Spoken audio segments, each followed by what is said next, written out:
Obi-Doo, it's everyone's favorite boomer and vintage lens enthusiast. I just thought I'd tell you a little story. I used to work for a famous German lens and camera manufacturer. How famous? Well, there's only two famous German lens and camera manufacturers around anymore. One starts with a letter in the middle of the alphabet, and the other one starts with a letter at the end of the alphabet. So you can figure out which one it is. I don't want to say which one it was. I worked there for a while, and I learned a lot about optics. I was in the optics department, and I disassembled all these old lenses from like the 30s and 40s and up to modern stuff. What did I learn? That even in one camera or lens company, the designs of the lenses weren't consistent. They would do special weird things on certain lenses, I guess because they had to. And then when they had a really nice assembly process and the way it was thought out, maybe there's only 3 or 4 different samples of that, and a lot of them are just one-off. So this company, the pros used it because they were so expensive, German manufacturing.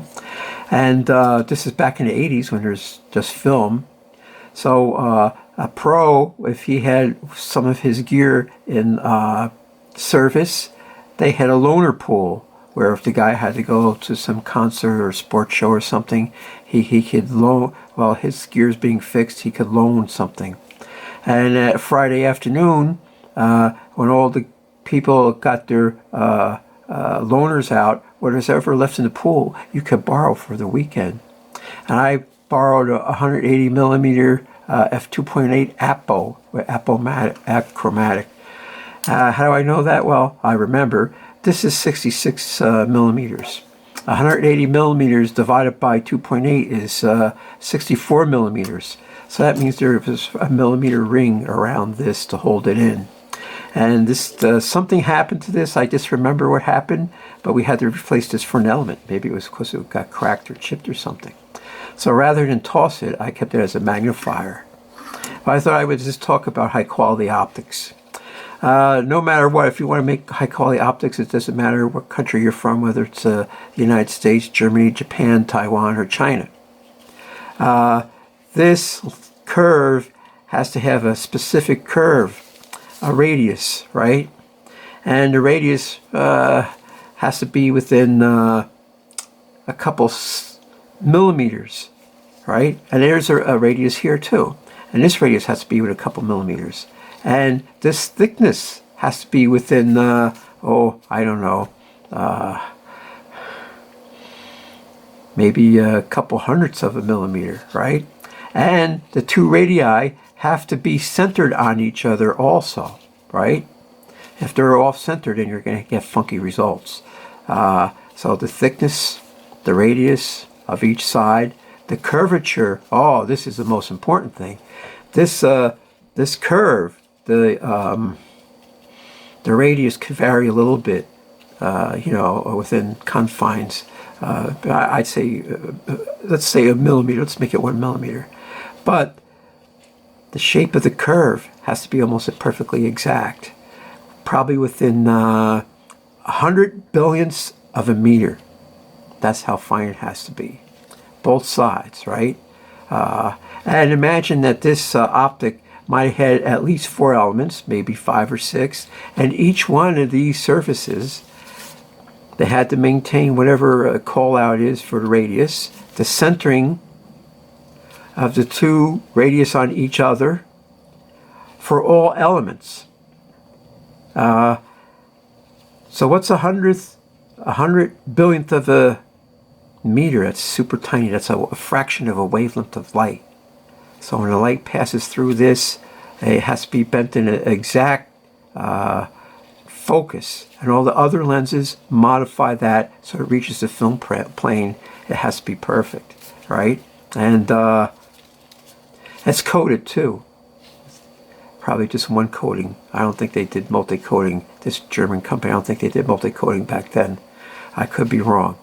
But you think that, say it gets scratched up, and you're going to take a buffing cloth and you're going to go like that.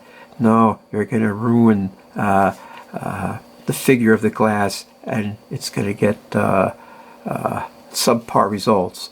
Even if you had some major scratches all over and you think you could finally grind it and then buff it out again, well, you're going to change the radius. It may become flatter, most likely flatter, and it may not be as smooth. When you go to polish it, it won't be as smooth. They have special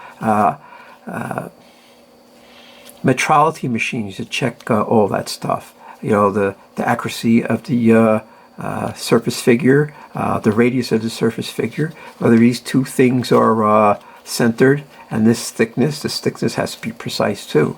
So in order for a person at home to think he's going to repair a lens, well, not really.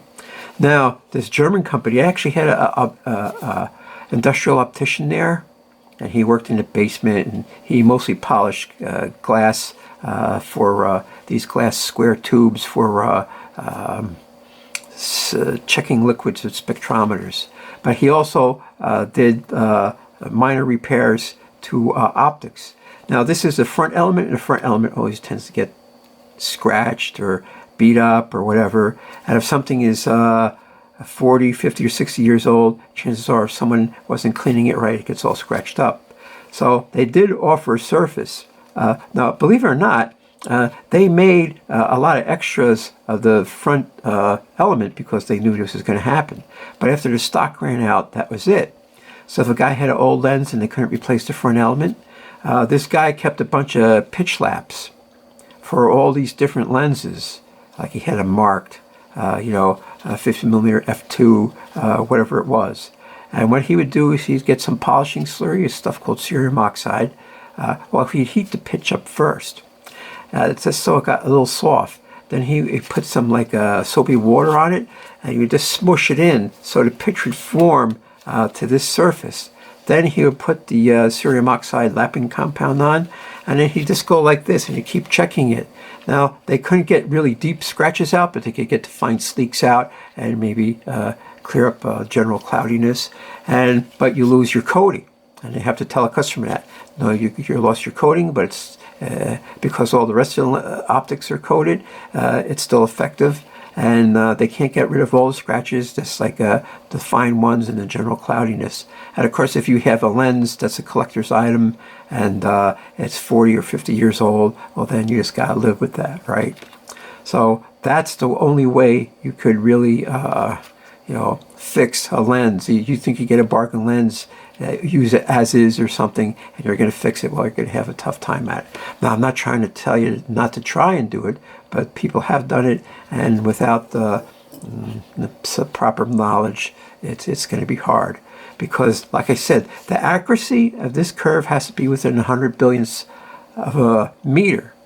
And, all right, maybe you could change the radius could change, but the curve has to be smooth all over. Because if there's any irregularities, then the light is going to do weird things when it goes through it.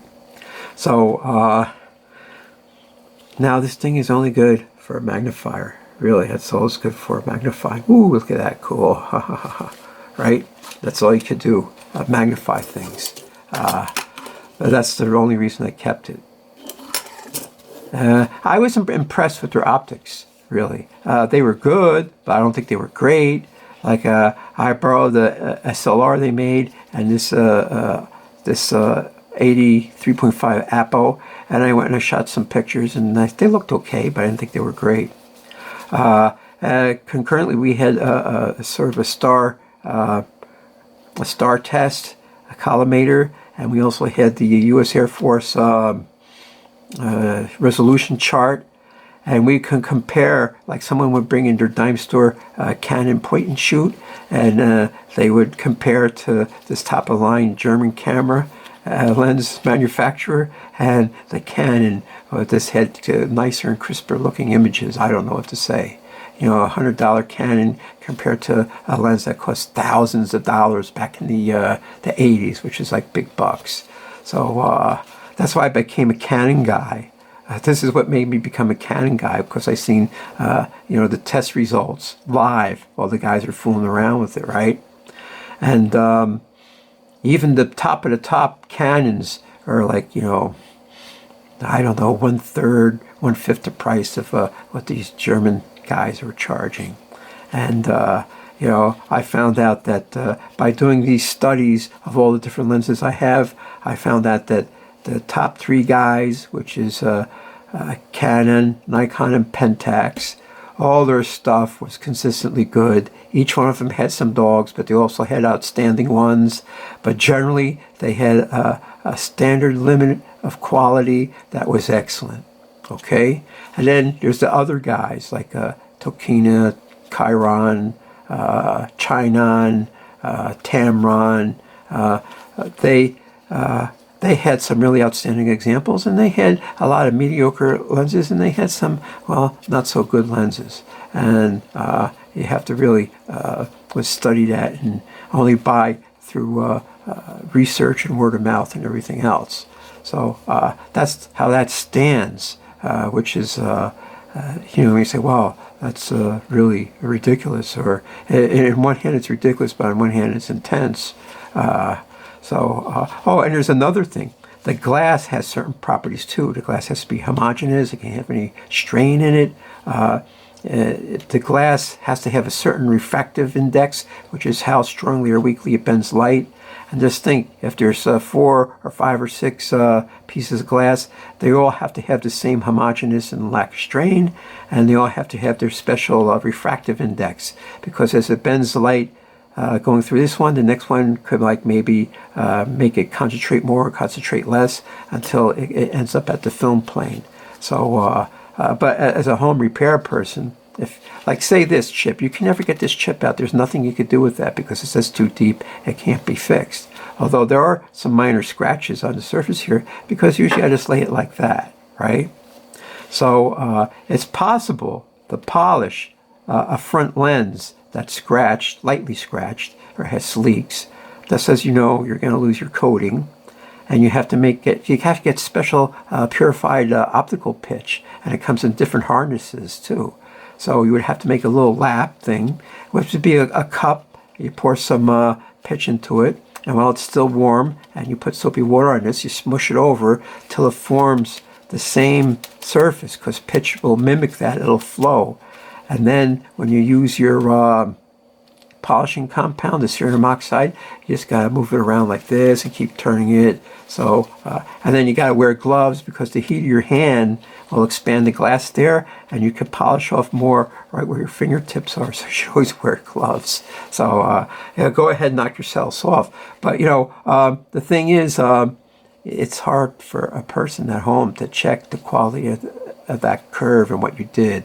And you just got to hope it gets better. But you know what? That's all this German company did. They just, the guy just polished. He used the same lap over and over again. It must have been 40 years old when I got there. And he's just going, and of course he only had to do 2 or 3 a year. Because most people do take care of their lenses. Who uses sandpaper to clean their lens? But I guess some people do. So, optics is a funny thing. I made a couple of telescope mirrors, small ones. And that took a long time, and I would never do that again. And that's only one surface. So imagine if you had to do grind 2 sides of 6 pieces of glass to make a lens. So not to discourage you, but I just wanted to give you a background of how lenses work and all that good stuff.